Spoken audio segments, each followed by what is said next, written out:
আসসালামু আলাইকুম দর্শক বন্ধুরা, এইট দিয়ে একটা পান্ডার ছবি ড্রয়িং করব।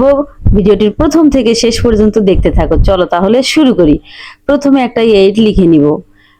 এই এইট দুটো বৃত্তের মাধ্যমে, দুটো বৃত্ত দিলেই হয়ে যায় এইট।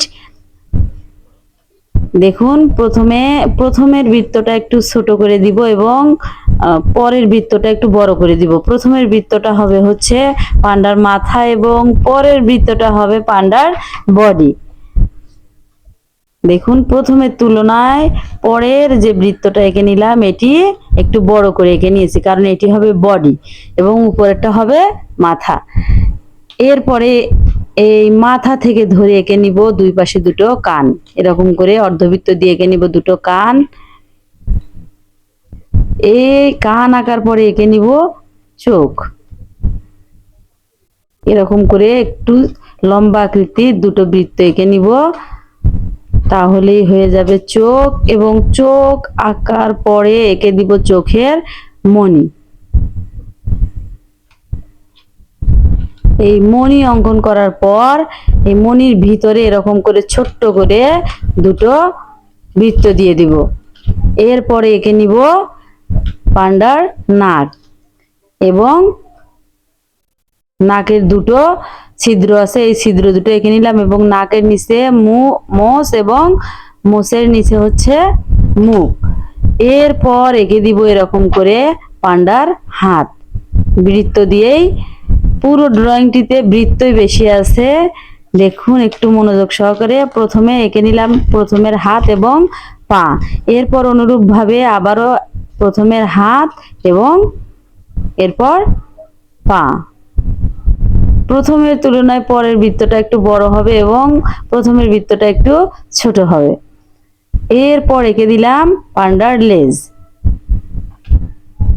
এরপর এঁকে দিব পান্ডা হচ্ছে একটা বাঁশে এরকম করে আঁকড়ে ধরে আছে। এই ধরনের দৃশ্যই ড্রয়িং করে দেখানোর চেষ্টা করছি। একটা বাঁশ এঁকে নিব। এখন এই বাঁশ অঙ্কন করার জন্য দুটো দাড়ি এবং মাথার দিকে এক মাথায় ভি এবং এক মাথা লাগায় দেব, তাহলেই হয়ে যাবে বাঁশ। এবং এরকম করে এই বাঁশের ভিতরে এরকম করে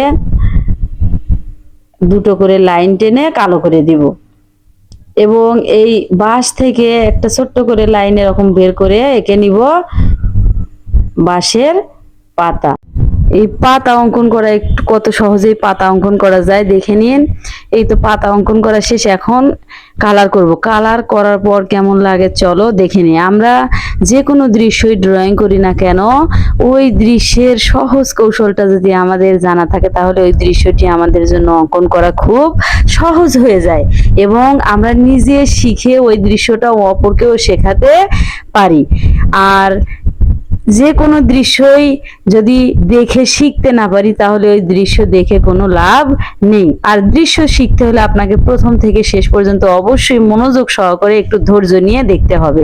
অর্ধেক দেখলে আপনি ওই দৃশ্য কখনোই অঙ্কন করতে পারবেন না। দেখুন, আমি এখানে বাঁশের পাতা এবং বাঁশের গায়ে যে দাগ দুটো দিয়ে নিয়েছি এবং পান্ডার লেজ, পান্ডার কান এবং হাত পা সব এখানে কালো কালির দ্বারা ভরাট করে দিলাম। এবং এখন এই বাঁশে আমি সবুজ কালার করে নিচ্ছি, গাঢ় সবুজ কালার।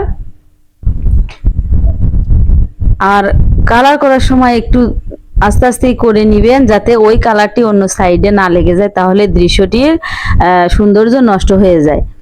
এর সাথে সাথেই দেখুন পান্ডা ড্রয়িং এবং কালার শেষ। জানি না দৃশ্যটি আপনাদের কাছে কেমন লেগেছে। ভালো লাগলে like, comment, share and subscribe করে পাশে থেকো। ধন্যবাদ সবাই।